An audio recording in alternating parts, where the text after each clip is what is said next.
ہمارے ہندو بھائی نے بہت اچھا سوال پوچھا ہے. اس نے کہا کہ خدا نے انسان کو بنایا ہے تاکہ وہ خدا کی عبادت کر سکے. ایسا ہی کہا گیا ہے قرآن میں بھی, سورہ دھریات میں, سورہ نمبر 51 آیت نمبر 56 میں, وما خلقت الجن والانس الا لیعبدون.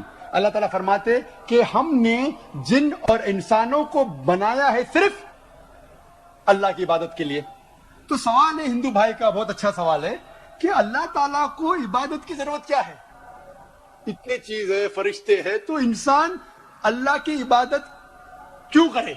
کیا اللہ کو ضرورت ہے؟ بہت اچھا سوال ہے, بہت اہم سوال ہے. مثال کے طور پہ ہم کہتے ہیں اللہ اکبر, اللہ بڑا ہے, اللہ مہان ہے. ہم اللہ مہان بولنے سے اللہ مہان نہیں ہو جاتا ہے. ہم بولے یا نہ بولے اللہ مہان ہے, اللہ اکبر ہے. ہم چاہے بولے یا نہ بولے اللہ کو فرق نہیں پڑتا. اگر ہم نہیں کہیں گے اللہ اکبر تو کیا اللہ نیچے ہو جائیں گا, اللہ کم ہو جائے گا؟ نہیں. کیوں ہم کہتے ہیں کہ اللہ مہان ہے؟ اللہ تعالیٰ فرماتے ہیں سورہ فاتر سورہ نمبر 35 آیت نمبر 15 میں لکھا ہے کہ اللہ doesn't require the creation but we require him. اللہ سبحانہ و تعالیٰ کو ہماری ضرورت نہیں ہے لیکن ہم کو اللہ کی ضرورت ہے. ہم اللہ سبحانہ و تعالیٰ کی تعریف کرتے ہیں, عبادت کرتے ہیں ہمارے فائدے کے لیے. مثال کے طور پہ جب بھی ہم کسی کی تعریف کرتے ہیں ہم اس کی بات مانتے ہیں. مثال کے طور پہ اگر آپ کی والدہ کو ہارٹ اٹیک ہوتا ہے اور آپ جانتے ہیں کہ ایک ہارٹ اسپیشلسٹ جو دنیا میں سب سے بہتر ہے وہ آپ کے پاس آتا ہے یا موجود ہے, اور ایک کویک ہے, ایک اجنبی انسان, اگر وہ اجنبی انسان آپ سے کچھ کہے گا کہ آپ کے والدہ کو بچانے کے لیے یہ چیز کرو, اور ایک مشہور ہارٹ اسپیشلسٹ جو آپ بھی جانتے ہیں اگر وہ کہیں گا کہ آپ کے والدہ کو بچانے کے لیے یہ کرو, آپ کس کی بات مانیں گے؟ آپ مانیں گے ہارٹ اسپیشلسٹ کی بات. کس کی بات؟ Heart specialist. کیوں؟ وہ ہارٹ اسپیشلسٹ مشہور ہارٹ اسپیشلسٹ ہے. اسی طریقے سے ہم جب اللہ کی عبادت کرتے ہیں, ہم مسلمان, ہم اللہ کی تعریف کرتے ہیں, الحمدللہ رب العالمین الرحمن الرحیم مالک یوم الدین, سب تعریف کرتے ہیں اللہ کی. جب ہم تعریف کرتے ہیں کہ وہ حاکم ہیں, وہ رحمت والا ہے, وہ سب سے بڑا ہے, سب سے زیادہ جاننے والا ہے, تو اللہ کو تو فرق نہیں پڑتا ہے. لیکن ہم جب ان کی تعریف کرتے ہیں اس اللہ کی, تو اللہ جو اپنی کتاب قرآن مجید میں ہدایت دے رہا ہے ہم اس کے اوپر عمل کرتے ہیں. ہم جب اس کی تعریف کرتے ہیں تو ظاہر ہے کہ اس کی ہدایت کے اوپر بھی عمل کریں گے. تو ہم تعریف کر رہے ہیں ہماری بھلائی کے لیے, ہم اس کی عبادت کر رہے ہیں ہماری بھلائی کے لیے. اللہ کو فرق نہیں پڑتا, اللہ کو ہماری ضرورت نہیں ہے, ہمیں اللہ کی ضرورت ہے. تو ہم جب تعریف کرتے ہیں ہمیں پتا چلتا ہے قرآن میں اللہ کہتے ہیں شراب مت پیو, تو ہم شراب پینا چھوڑ دیتے. فائدہ کس کا ہوتا ہے؟ اللہ کا فائدہ ہوتا ہے ہمارا. ہم بیماری سے بچتے, سیروسس آف لیور سے بچتے, کینسر آف اوبیسیٹی سے بچتے, کینسر آف لیور سے بچتے. میں سینکڑوں بیماری کے نام لے سکتا ہوں ڈاکٹر ہونے کے لائق, اگر آپ شراب نہیں پیتے. اللہ تعالیٰ کہتے ہیں کہ جوا مت کھیلو, فائدہ کس کا ہے؟ ہمارا, اللہ کا تھوڑی. تو ہم اللہ کی عبادت کرتے ہیں ہمارے فائدے کے لیے تاکہ ہم آخرت میں سفلتا پائے. اللہ تعالیٰ کہتے ہیں سورہ ملک میں سورہ نمبر 67 آیت نمبر 2 میں, الذی خلق الموت والحیات, اللہ نے موت اور زندگی بنائی تاکہ وہ یہ جان لے کہ ہم میں سے کون اچھا ہے اور ہم اس امتحان میں سفلتا پا سکے. تو ہم اللہ کی عبادت کرتے ہیں ہمارے فائدے کے لیے, اللہ کو کوئی فرق نہیں ہوتا. Hope that answers the question. میرا نام ستی سنگھ ہے. میں پہلے تو ڈاکٹر ذاکر صاحب کو دھنیہ دینا چاہوں گا کہ جنہوں نے آج بہت اچھی تقریر کی. میرا سوال یہ ہے, بھائی صاحب نے سوال پوچھا ہے کہ وید بہت پرانی کتاب ہے, وید پہلی آئے, قرآن بعد میں آیا, تو وید اور قرآن میں فرق کیا ہے؟ اور آپ یہ بھی پوچھ سکتے ہیں کہ کیا ہم کہہ سکتے ہیں کہ وید خدا کا کلام ہے؟ وید جیسے کہ میں نے کہا میری تقریر میں کہ لوگ کو یہ نہیں پتا کہ وید کب آیا وجود میں, لیکن اکثر ہندو اسکالرز کہتے ہیں کہ یہ تقریباً 4000 سال پرانی کتاب ہے. قرآن مجید 1400 سال پرانی ہے, تو ظاہر ہے کہ وید پہلے آیا. قرآن مجید میں لکھا ہے سورہ رعد میں سورہ نمبر 13 آیت نمبر 38 میں, لِكُلِّ أَجْلٍ کتاب, ہر دور میں اللہ نے ایک کتاب نازل کی. نام سے صرف 4 کتابوں کا ذکر ہے, توراہ, زبور, انجیل اور قرآن. توراہ وہ وہی ہے, وہ کتاب ہے جو اللہ تعالیٰ نے موسیٰ علیہ السلام پہ نازل کی.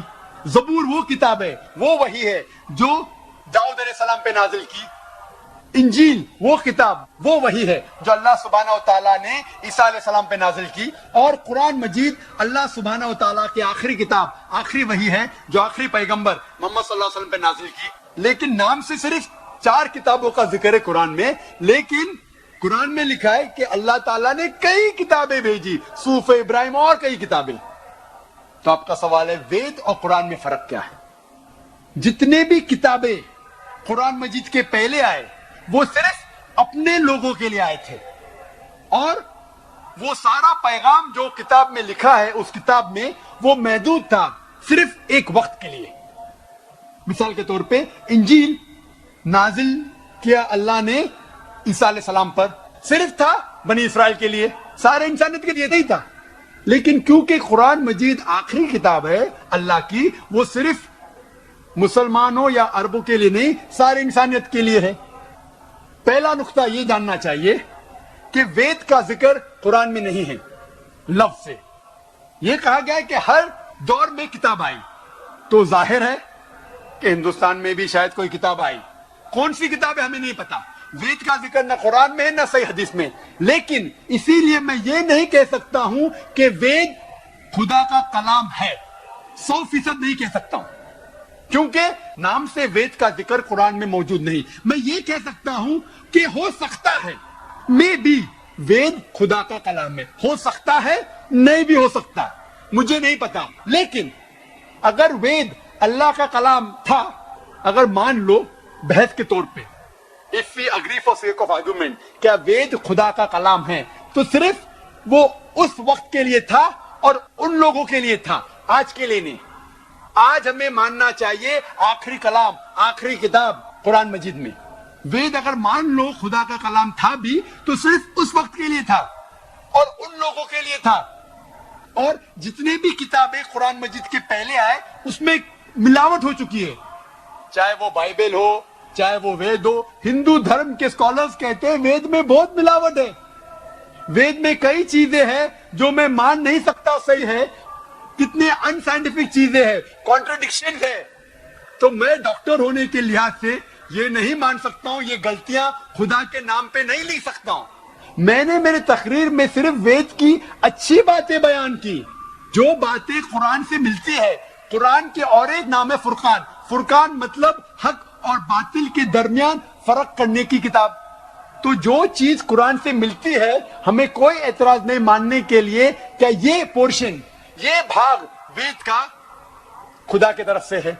लेकिन पूरी किताब, जितने भी किताबें कुरान के पहले आए, दौर के वजह से, साल गुजरने के वजह से उनमें मिलावट आ चुकी है। लेकिन कुरान में अल्लाह ताला फरमाते सूरह हिजर में, सूरह नंबर 15 आयत नंबर 9 में, हमने कुरान नाजिल किया और हम कुरान की हिफाजत करेंगे। इसीलिए वेद अगर खुदा की किताब थी, उस वक्त के लिए थी, उन लोग के लिए थी। आज हमें मानना चाहिए आखिरी किताब कुरान मजीद, चाहे आप सऊदी में जी रहे हैं या अमेरिका में या हिंदुस्तान में या पाकिस्तान में, आपको मानना चाहिए आखिरी किताब अल्लाह की, खुदा की, कुरान। इसी तरीके से एक शख्स ने मुझसे पूछा था, क्या मान सकते हैं कि श्री राम और श्री कृष्ण खुदा के भेजे पैगंबर है? कुरान में आता है सूरह फातिर सूरह नंबर 35 आयत नंबर 24 में कि अल्लाह ने हर कौम के पास एक पैगंबर भेजा है। नाम से सिर्फ 25 पैगंबरों का जिक्र है कुरान में, सिर्फ 25।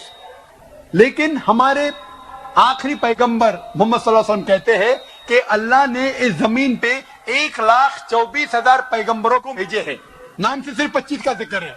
तो अगर कोई शख्स मुझसे पूछता है कि श्री कृष्ण या श्री राम क्या पैगंबर हो सकते हैं खुदा के, तो मैं ये कह सकता हूं क्योंकि उनका नाम कुरान में मौजूद नहीं है, हो भी सकते हैं, नहीं भी हो सकते हैं। कुछ लोग कहते हैं राम अलैहिस्सलाम, राम अलैहिस्सलाम मैं नहीं कह सकता, वो पैगंबर हो भी सकते, नहीं भी हो सकते। लेकिन अगर वो पैगंबर थे तो सिर्फ उस वक्त के लिए थे और उन लोगों के लिए थे। जितने भी पैगंबर, आखिरी पैगंबर मोहम्मद सल्लल्लाहु अलैहि वसल्लम के पहले आए, सिर्फ उन लोगों के लिए थे।